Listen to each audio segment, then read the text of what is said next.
Hi! Welcome to another edition of TFT Hyperroll from Mission for Tuition, where your views help pay for the school where our son can thrive. It's called Mission for Tuition because we are trying to pay for our son's middle and high school tuition since he has to go to a special school. Please put a like on the video. It helps spread it. We don't take donations. We just survive off ad revenue. And with that, let's get started. This game just decided, hey, we have a clue for you. Be happy about it. Yes. Okay, you start off with a Nocturne. You're definitely heading in the direction of assassins. And then you also look at the items you're getting. And a sword and a sparring glove. That's an instant infinity edge. You can slam that right onto Nocturne, and then it's just a matter of what your front line is going to be, because you know your back line is going to be assassins.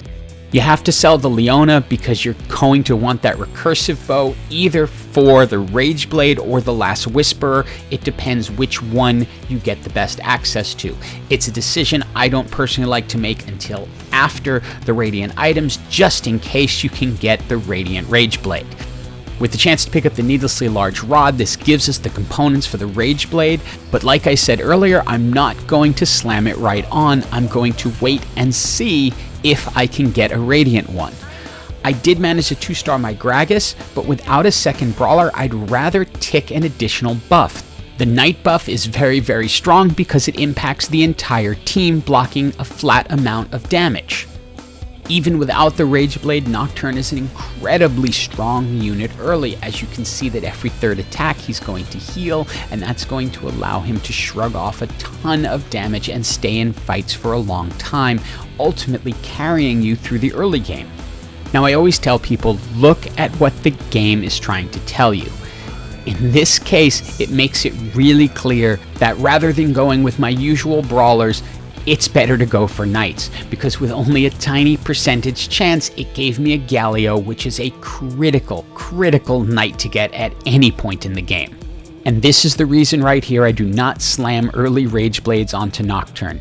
The Kinsu's Reckoning is absolutely OP for him, and I also managed to hold on to the recursive bow so I could make a Last Whisperer, and I have now completed exactly what I want to on Nocturne, and I can put out Galio to be the additional Knight.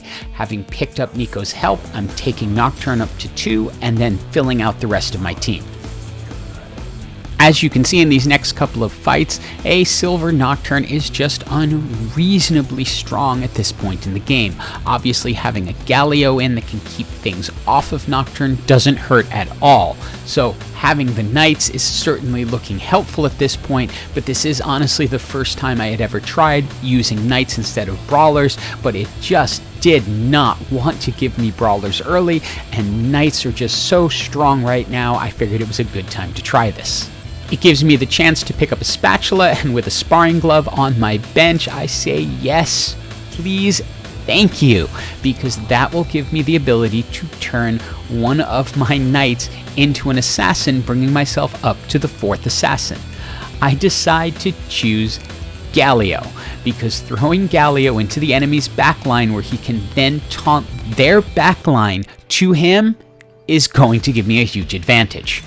As you can see, now that we got up to the 4 assassins, he's going to be slicing through things like butter, just like butter. Look at him cutting and cutting as he goes, and then healing when he gets back up.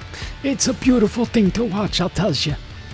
Okay, I'm getting a little silly, but at this point in the match, I'm actually feeling really confident. I just picked up a Diana that I can replace my Kha'Zix with, even though my Kha'Zix is just 1 from gold, and it's time to load up the Galio. I put the Ionic Spark on him, because again, in the backline, that will do damage to things as they cast, and then I just decide to give his ult just a little more oomph, since I'm now essentially out of additional items. What I didn't anticipate is running into a set of Rascal Gloves that decided to pick up the perfect item to stop Nocturne, and that's the Radiant Frozen Heart, which reduces his attack speed so much it makes him completely useless, and this team is able to absolutely slaughter me. I shift some things around and get myself set, and I did some rolling and found a bunch of Nocturnes. The reason I am not using that Nico's help to bring Kha'Zix up to gold at this point is because a gold Kha'Zix on its own without items is not going to be much use. With my health this high, I'd rather hold on and see if I can maybe get to the point that I could make Nocturne into a gold 3-star. The NPC round decides to tell me, you know what, that's going to be possible because here's another Nico's help. So now I am just one Nocturne away from gold, but I always roll to see what I can find, and there's a Viego. Since this is an assassin's build and Viego is really strong in that, I decide to go ahead and use my Nico's help to bring him up to 2 stars and then replace Kha'Zix for now, at least until I can get up to the 6 assassins. So this fight is a little bit wild. It looks early on like it's going to be an absolute slam dunk. I am tearing through everything, cutting them apart, and the only thing left after a few seconds is their Kled. But their Kled is really not wanting to go down, and he is tearing the rest of my team apart, and I am now very glad that I picked up that Viego, because I get to ask Kled, why are you hitting yourself? Hey Kled, why are you hitting yourself? And I win the match. And with that rather silly victory, we are into the top 4. So I start scouting around to look at the other teams and where they're placed and where I might be better positioned. I decide to move Nocturne over just a little, just to get myself set. Now this next fight is a little bit of a mess because we both have Viegos, so we're going to be taking one another's champions over and over again. Nocturne gets knocked out pretty quickly by their Gwen, but I managed to take their Callista, which has the Rascal Glove. So for a moment I think I'm going to win this one, and it looks pretty good, until their Viego comes and takes my Galio, which is really the key to keeping that part of my team together, and they're able to finish me off. Feeling bad for how that last fight went down, Riot gives me a Golden Globe of Happiness that happens to have a spatula in it. I can now put out the 6th assassin, so I've got 6 assassins, but I've also got a spatula. And I can create another assassin emblem. We roll down, find some Teemos, use everything we can to find as many Nocturnes as possible so we can use a Nico's help and bring Nocturne up to gold. I decide to turn Leona into an assassin and give her a Sunfire Cape so that I can reduce any healing in their back line and do a little extra damage. At this point, I'm doing anything I can to just disrupt the back lines of these teams. Once again, we're left with that pesky little Kled who doesn't want to die, but this time with 7 assassins, we're able to take him down pretty quickly and at least secure this win. We roll down some more, find a Garen, and it's time to say goodbye to Assassin Leona and hello to Assassin Garen.